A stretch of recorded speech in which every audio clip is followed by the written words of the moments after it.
Ahoj pozemšťania. Pomaličky, ale isto sa blížime ku koncu roku. A ako je u mňa zvykom, povieme si, čo nás podľa Nostradama čaká v roku 2024.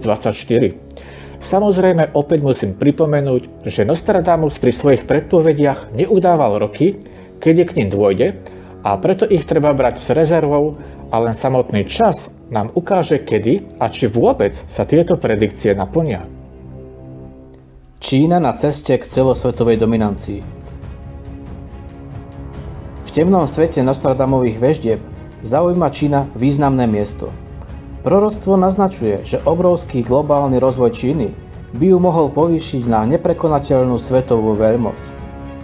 Čína je pripravená rozšíriť svoj vplyv po celých kontinentoch.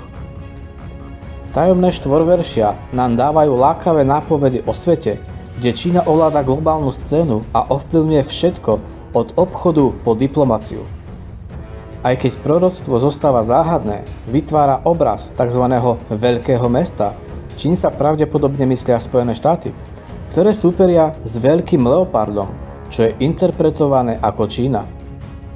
Táto epická konfrontácia by mohla zmeniť geopolitickú situáciu a zmienka o červenom protivníkovi pridáva ďalšiu vrstvu komplikácií, ktorá pravdepodobne smeruje k Rusku.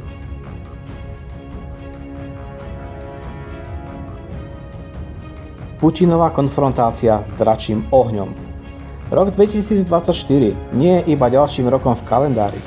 Je to nadčasový tanečný rituál, v ktorom Putinovo vedenie čelí výzvam ohnivého dychu draka. Nostradamus nám predstavuje obraz víziev a možností, ktoré na ruského vodcu čakajú. Proroctvo poukazuje na význačné výzvy, ktoré stoja pred Putinom, či už ide o ekonomické problémy, politickú opozíciu či osobné problémy. Putin sa narodil v roku draka, čo mu môže poskytnúť silu a energiu na nadchádzajúce zmeny. Avšak drak je tiež známy svojou nepredvídateľnosťou a tak svet s napätím očakáva, či Putin pod jeho vplyvom posilní alebo naopak ochabne.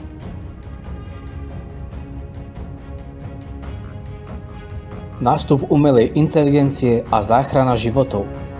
Nostradamus je síce známy svojimi tajomnými a často katastrofickými veršami, ale predpoveda aj svet na prahu technologických zázrakov. V roku 2024 príde do popredia spoločenskej scény umelá inteligencia.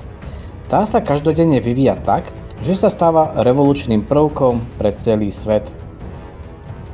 Transformuje priemyselné odvetvia od medicíny, kde diagnostikuje choroby, až po robotiku. Zároveň Nostradamus naznačuje prielom v oblasti medicíny. Ľudstvo získa schopnosť vytvárať nový život s pokročilými a cenovo dostupnými umelými orgánmi, možno dokonca aj s pomocou 3D tlače.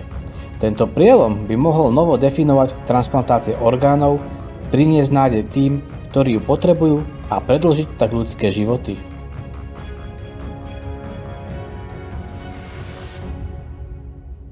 Mocný vodca Európy. V samom srdci západnej Európy vykresľuje proroctvo obraz charizmatického mladého vodcu, ktorý vyšiel zo skromných pomerov.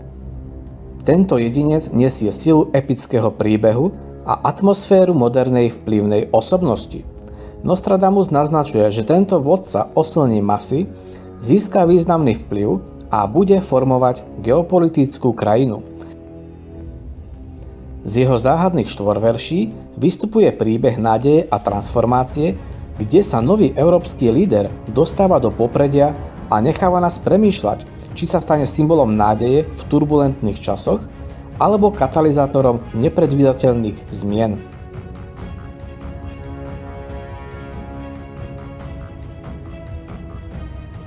Tretia svetová vojna. Nostradamus predpovedá novú svetovú vojnu, do ktorej by boli zapojené viaceré svetové mocnosti, vrátane USA, Ruska a Číny. Verš, ktorý hovorí o tomto vojnovom konflikte, je: Antikrist veľmi skoro zničí troch. Jeho vojna bude trvať 27 rokov. Neveriaci sú mŕtvi, zajatí, vyhnaní. S krvou, ľudskými telami, vodou a červenými krúpami pokrývajúcimi ucho. Craig Hamilton Parker, známy ako Nový Nostradamus, v tiež nedávno predpovedal začiatok 3. svetovej vojny, ktorej sa zúčastnia USA, Čína a Rusko.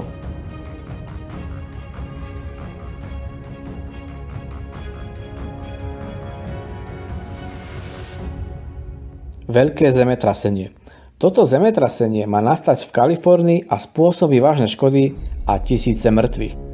Verš, ktorý predpovedá túto veľkú katastrofu, hovorí: 20. slnko býka silno otrasie zemou.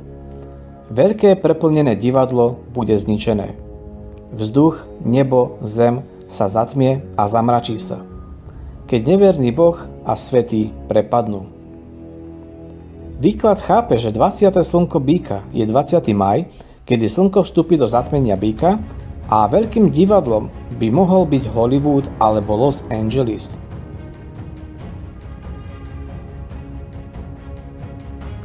Aj keď je možné tieto proroctvá interpretovať rôzne, všetky tieto vízie sveta nás rozhodne privádzajú k zamysleniu. Čo prinesie budúcnosť a rok 2024, to čo skoro zistíme. Zatiaľ sa majte krásne. Ahoj.